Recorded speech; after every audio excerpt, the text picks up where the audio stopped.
ሰላም እንዴት ናችሁ? በያላችሁበት ሁሉ ነገር ሰላም ነው። አሸይና አንድ ያላችሁ እሙኝላችሁ አለ በስጭ ስትጎንደሉ ማለት ላይክ እና ሼር እያደረጋችሁ ሐሳቦቻችሁ ለብዙዎች አካፍሉ። ለዚህን ከልብ አመሰግናችኋለሁ። ሐሳቡ ሲሞቻችሁ 2000 ላይክ ገሽታችሁ ሐሳባችን ብዙዎች ጋር እንዲደርስ እንድታጉዝ እጋብዛችኋለሁ። ዛሬ ወደ ሚዛናችን ዘላችሁ መጣ ነው። እንግዲህ የቲክቶክ ፍርድ ቤት 5ኛ ምድብ ችሎት 9ኛ የጊዜ ቆጠረው የጃኒና የጆን ዳንኤልን ጉዳይ እያየው ነው።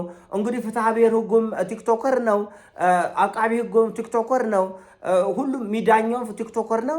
ስለዚህ ጃኒ ስታለቅስ ጃኒ ትክክል ነች፣ ጆን ዳንኤል ማስረጃ መረጃ ብሎ ይዞ ሲመጣ ጆን ዳንኤል ትክክል ነው፣ ኮሜንት የምትጽፉም ትክክል ናቸው፣ ቪዲዮ የሚሰራውም ትክክል ነው። ለትክክል ከዚህና ከዛ ስትሞላለሱ መኪና እንዳይገጫችሁ።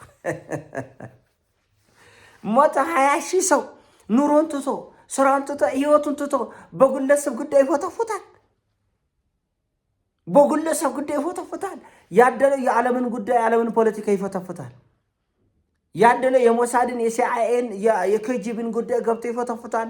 ዓለም ምን ላይ ነች? አህጉር ምን ላይ ነው? ሀገር ምን ላይ ነው? ስለ ነዳጅ ዋጋ መጨመርም ሆነ መቀነስ፣ ስለ ኢኮኖሚያችን ከፍ ማለትም ይሁን መውደቅ፣ ስለ ሀገራችን ሰላም ማጣትም ይሁን አለማጣት ይሄን ያህል አይደለም። የዚህ ሩብ መነጋገር አይፈልግም ወጣቱ። ምን አገባ በግለሰብ ህይወት? ራቁት በተያዩ ሰዎች መካከል አንተ ምን አገባ ነበርክ? እነሱ በየሜዳው ሲላላሰ ሲጎራረሱ ሲተዛዘሉ ነበርክ ወይ?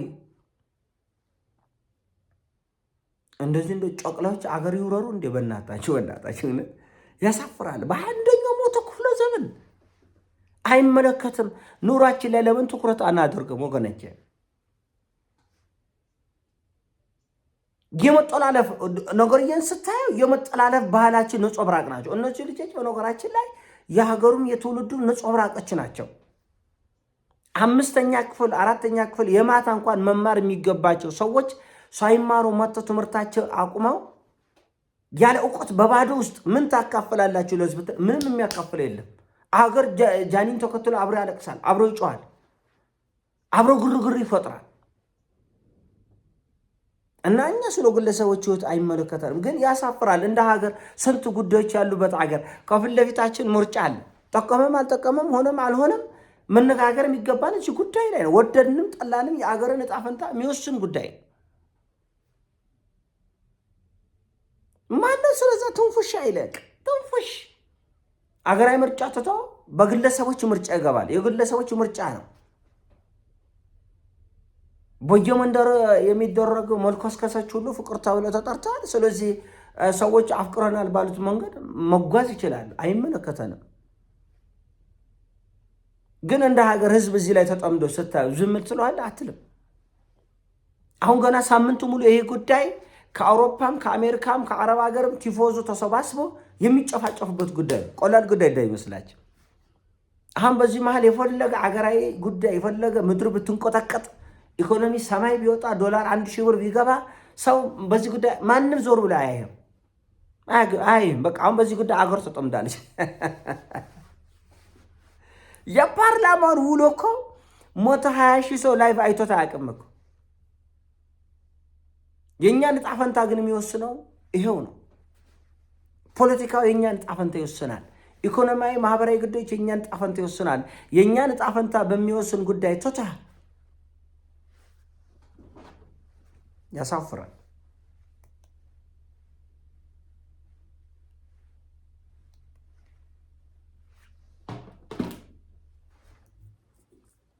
የግለሰብ ፍርድ ቤቱ በማይመለከተው የቲክቶክ 5ኛ ፍርድ ቤት 5ኛው ምድብ ችሎት 9ኛ ጊዜ ቆጠራ የዋንትያ ጉዳይ ሳይጨርስ በእንጥልጥል አድርገው ወደ ጀንዳሌና ወደ ጃኒ ጉዳይ ገብቷል።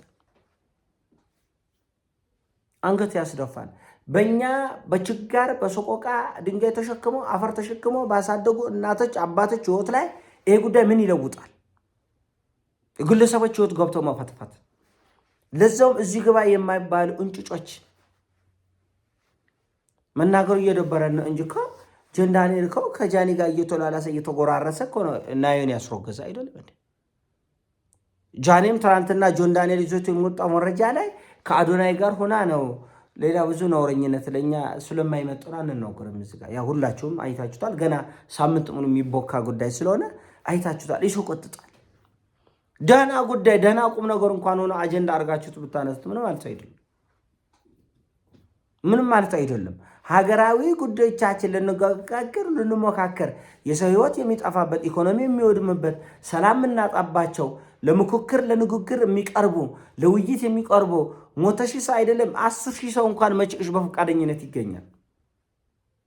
እጣፈንታችንን በሚወስን ጉዳይ የዕለት ጉርሳችንን በሚወስን ጉዳይ ላይ ለመነጋገር ፈቃደኞች አይደላችሁም፣ ለመወያየት ፈቃደኞች አይደላችሁም። በግለሰብ ጉዳይ ላይ ግን ለመፈትፈት ሚሊዮኖች ከአውሮፓም ከአሜሪካም ከአውሮፓ ሀገር አሁን እኮ ትንቅንቅ እኮ ነው። አሁን የሳምንት ዝም ብላችሁ ለማየት ያብቃችሁ። ኒኩለር እዚች ሀገር ላይ እኔ ባፈነዳ ዞር ብሎ የሚያኝ ሰው የለም። ይሄ አጀንዳ እስካረገበ ድረስ እንደው ምን ልበላችሁ፣ የባለፈው መሬት መንቆጥቆጥ ልበላችሁ፣ እንደው ምን አለ እንደ ሀገር የሚያስደነግጥ የሚያነጋግር ሰው ዞር ብሎ አይሁም ነው የምለው ያለው። በእነዚህ በጮቅላዎች ጉዳይ እንደ ህዝብ ስንጠመድ ያሳፍራል። ዋንትያ ትናንትና የተወለደች ህፃን ልጅ ሀገር አጀንዳ አድርጎ ዶክተርም ፕሮፌሰርም የተማረውም ያልተማረውም ነጋዴም ከአሜሪካም ከአውሮፓም ገብቶ ይፈተፍታል። ያሳፍራል ነው የምልህ ያለ ያሳፍራል፣ ያሾመቅቃል ነው የምልህ። እርቃን እንደመቆም ነው። እርቃን እንደመቆም ጎበና እንጃ እኔ ለዚህ ቃላት የለኝም። ሁሉ ገብቶ ይፈርዳል፣ ይፋረዳል፣ ይወጋገዝ፣ ይሙላል። አሁን ጆን ዳንኤል ህፃን ልጄን ይንሳኝ፣ እኔ የጃኒን አካውንት እኔ አላዘጋም፣ እኔ አንድ ግለሰብ ነኝ፣ እንዴት አድርጌ ነው ማዘጋው ብሎ ማለት ተገዘተ። እስካሁን ድረስ የባንክ አካውንቴ ወኪል እሷ ነች። ከባንክ አካውንቴ 1,100,000 ብር ወስዳ መኪናው ገዝታለች ጨምራ። እሱ እስር ቤቱና እሳ ገንዘብና ቤት ጉዳይ ላይ ተሯራጥ ነበር እና ብዙ ወሰብሰብ ያለ የተጨመላለቀ ነገር ነው ያለ። ግን እነሱ የግለሰብ ሆኖ እያለ እኛ እንዴት እንደዚህ ያለ እብደት ውስጥ ገባን ነው ጥያቄ። እኛ እንዴት እንደዚህ ያለ እብደት ውስጥ ምን አገባን? ራቁቱ በተያየ ሰው መካከል እኛ ምን አገባን? አይታል አይሶምታል ነበር ከተጎዳች ለምን ወዲያው ወደ ፍርድ ቤት አትከሰም ታዲያ? ስትፋቀሩ እፍፍፍፍፍ ስትሉ ምድሪቱ ትጠባቻለች። ፍቅር አለለው ምን ይዝ ጉልምትና ነው ማለት ስትጎለመቱ ስትዘሙቱ ነው ማለት ምን ታመጣለ? እፍፍ ስትሉ መሬቱ ይጠባቻል መሬቱ። ከዛ ደግሞ ስትጠላሉ ደግሞ በነፍስ ነው የምትፈላለጉት። በነገራችን ላይ ያሁን እንደ ልጅ ጨዋታ የጀመሩት ነገር ምናልባት የእልክሽ እልህ ነገር ውስጥ ገብተው እነሱ የጆን ዳንኤልን አካውንት የሚያዘጉት ከሆነ ጆን ዳንኤልም ቀላል የማይባል ቲፎዞ አለው፣ የጃኒን አካውንት ያዘጋል። በቃ የራሱ የአዶናይንም አዘጋ ከነሱ ጋር የሚገናኝ የአዶናይንም ያዘጉታል። እንደዚሁም ደግሞ የማን ነው የምትለለው እዚህ እናታችን የጆን ዳንኤል ባለቤት የናዮንም ያዘጉ ይበቃቀላል። እርስ በርስ ሁሉም ይጠፋል።